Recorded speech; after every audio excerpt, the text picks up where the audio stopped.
मैं डॉक्टर सचिन शुक्ला और आज बच्चों हमारे पास एक बहुत सुंदर सा टॉपिक है। इस टॉपिक में हम जानेंगे, हम विभिन्न प्रकार की मशीनें देखते होंगे जिनके कारण हमारा जीवन जो है बहुत आसान हो गया है। जैसे प्लास, रोटी पकड़ने के लिए हम किसका यूज कर रहे हैं? ये हाँ, आप देखिए छाली काटने के लिए सरोते का प्रयोग कर रहे हैं, कपड़े काटने के लिए कैंची का प्रयोग कर रहे हैं। तो इन सब चीजों की वजह से हमारा जीवन में बहुत आसान हो गया है काम को करना।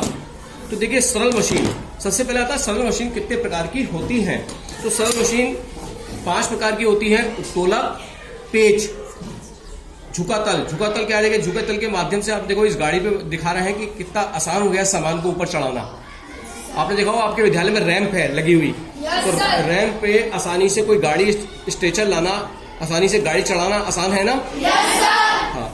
अब घिरनी है, ये घिरनी देख सकते हैं आप। घिरनी की सहायता से आपने देखा होगा आपके कुएं में गांव में बड़ी आसानी से आप बाल्टी को खींच लेते हैं ना, रस्सी के माध्यम से, घिरनी के माध्यम से। और पहिया, और पहिए के माध्यम से किसी भी गाड़ी को चलाना कितना आसान हो गया है ना? तो ये 5 प्रकार की सरल मशीनें हैं। अब जब हम बात करते हैं उत्तोलक की, तो इसमें हम देख सकते हैं ये मशीन भी एक उत्तोलक है, सरल मशीन। इसमें हम देख सकते हैं, इसमें हम पकड़ यहां से रहे हैं और ये जुड़ी हुई जो छड़े हैं यहां जुड़ी हुई हैं और यहां से हमारा काम हो रहा है। लेकिन सरोते में हम देख सकते हैं कि काम हमारा बीच में हो रहा है। कहां हो रहा है? बीच में। और जुड़ी हुई है एक किनारे से है ये। चिमटे में हम देख रहे हैं कि मैं इसे बीच में से पकड़ रहा हूं और ये साइड से जुड़ा हुआ है। तो इस प्रकार से ये जो सरल मशीन है इसमें कुछ ना कुछ तो अंतर है। तो देखिए क्या होता है इसके अंदर, हम जानेंगे। उत्तोलक के अंदर कोई भी सरल मशीन है, उस सरल मशीन के अंदर 3 चीजें होती हैं जहां से हम पकड़ के पावर लगाते हैं।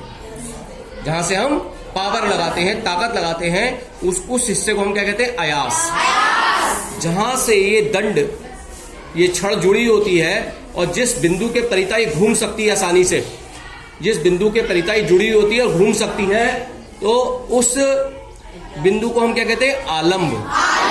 क्या कहते हैं? आलम्ब। ठीक।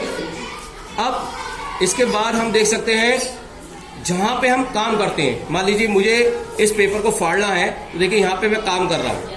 काम का मतलब भाई सीधी बात है, आपको जब होमवर्क देते हैं तो बच्चों कभी कभी सिर पे भार भी आ जाता है और बोझ भी आ जाता है, है नहीं है?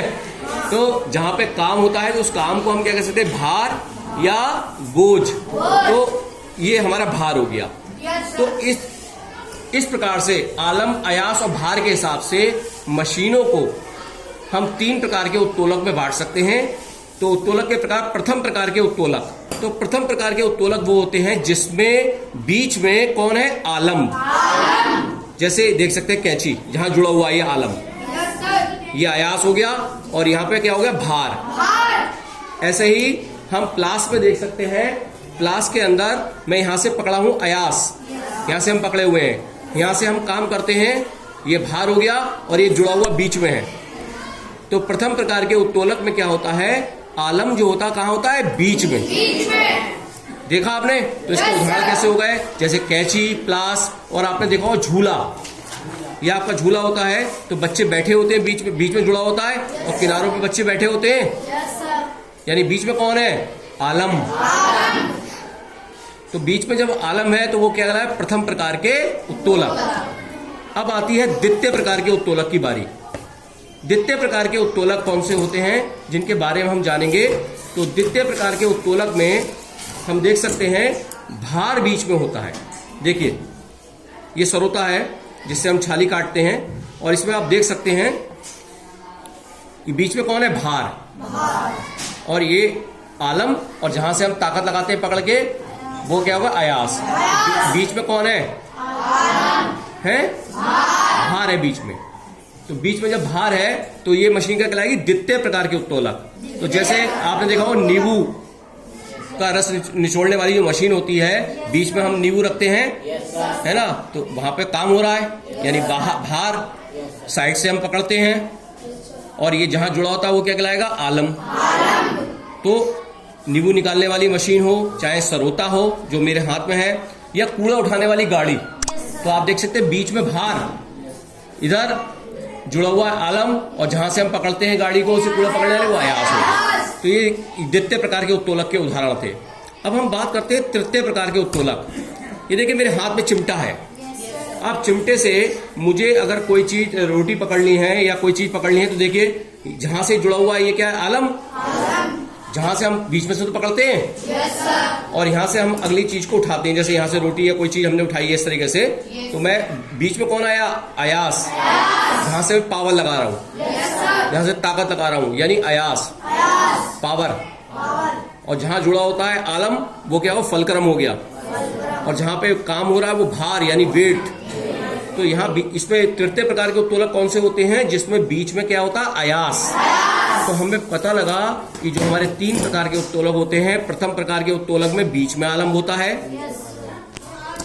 द्वितीय प्रकार के उत्तोलक में बीच में भार होता है, और तृतीय प्रकार के उत्तोलक में बीच में कौन होता है, अयास। तो इन सरल मशीनों को इनके आलम, अयास, भार के बीच में होने की स्थिति के आधार पर इन्हें 3 प्रकार के उत्तोलक में बांटा गया है। प्रथम प्रकार के उत्तोलक, द्वितीय प्रकार के उत्तोलक और तृतीय प्रकार के उत्तोलक, जिन्हें हम यहाँ पे देख पा रहे हैं।